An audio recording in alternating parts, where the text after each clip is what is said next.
That makes the Christian walk so much easier. I think about encouragement. They're the ones who inspire and lift up and give courage. And I can tell you, personally, encouragers are probably the ones who have changed my life the most. Because I'm a very melancholy temperament. I'm depressed. I get down a lot. And I think, and I was talking with preachers just the other day, I was with a group of preachers. And a lot of them were just talking about how down they are in their ministries. And I read the Word of God, I read like the book of Acts, and I read about how John Mark quit the ministry alongside Paul and Barnabas. And sometimes I look at John Mark and I say, I can't really blame him. Paul was a little too harsh. Because ministry is hard. I mean, sometimes people don't know about that. Sometimes, like, people have their jobs and then at the end of the week or beginning of the week, however you want to say it, they can go to their Christian brothers and sisters and be encouraged. Where sometimes our work is associated completely with our church family, and sometimes we can't run to our church family because sometimes they're critical. And there have been times in this congregation where sometimes I just needed someone to say something or do something, and at the right time when I needed it, those people seemed to pop up by God's providence and encourage me in ways that I needed. Because every preacher I know has a John Mark moments in their lives where they question, is ministry really for me?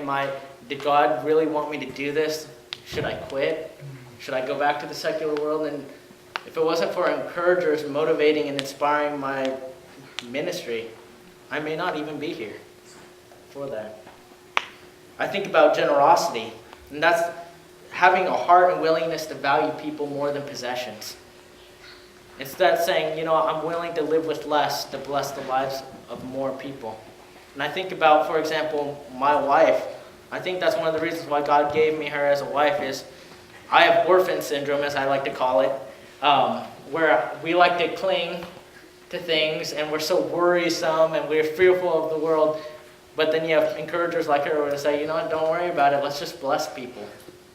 And I think about my walk, and I think about when I was first married, how many people blessed our lives because we had a few $100s in our bank account. And when we got married, we didn't have much.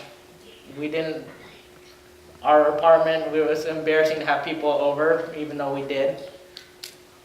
But I think about how everywhere we went, every congregation, they gave us stuff.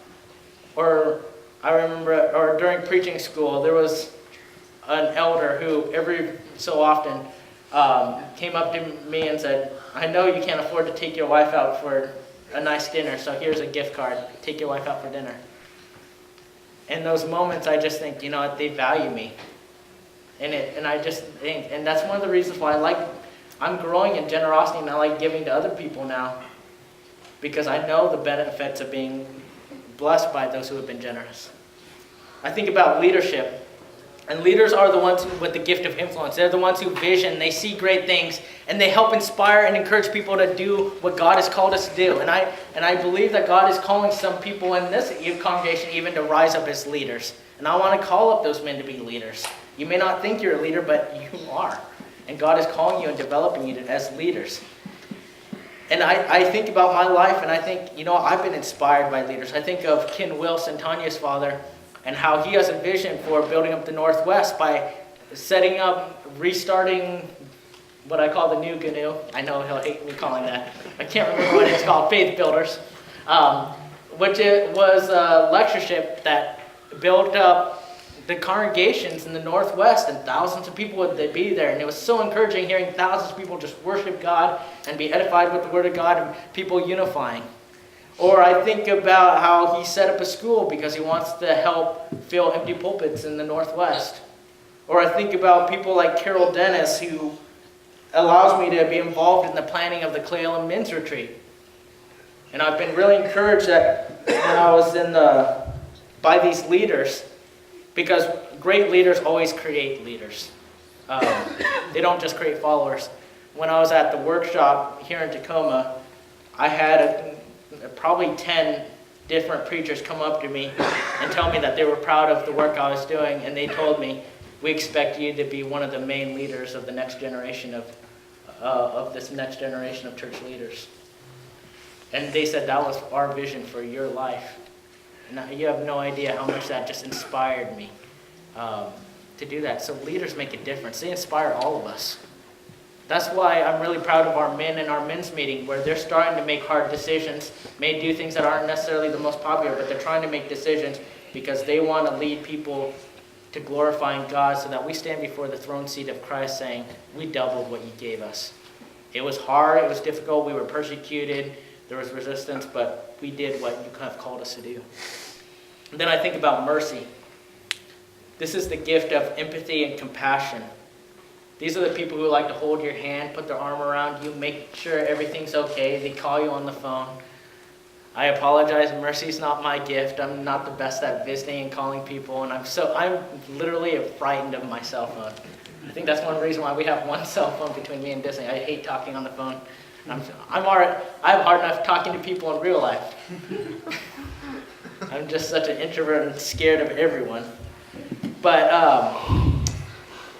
But merciful people, they're always there when you need them. And I think of the blessing, blessed are the merciful, for they will be shown mercy. Well, I think blessed are the church, because God gave mercy as a spiritual gift. Because we all have those times of brokenheartedness and hurt, but then the people with mercy always come up to us. I want you to think about that list of spiritual gifts. And I want you to realize that every gift that God has given makes a difference. It's made a difference in my life. If you take time and think about it, they've all made a difference in your life. And I want you to evaluate that list.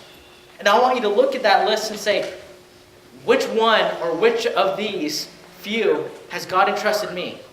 That I soberly judge myself and say, I really do have these. Other people confirm it in the church.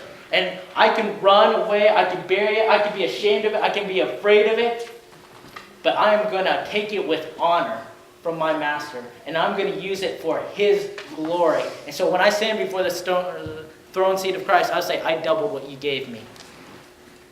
And when you look, and if you are trying to find the will of God in your life, look at the spiritual gifts and say, God has blessed me with mercy. God's will for my life is to be merciful to others. I mean, look at your life and say, and start there. And one of the principles that Christ has shown us is, the more you serve him, the more he's given to you. And the more you give back to him, the more he's going to entrust to you as well. That's why maturing Christians do more and more. That's why mature Christians, you can see their spiritual growth because they're more willing to serve and serve. And it makes a difference. So I want you to realize every gift makes a difference.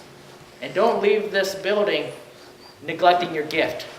But pray to God and commit to God saying, I'm going to use this gift for his glory.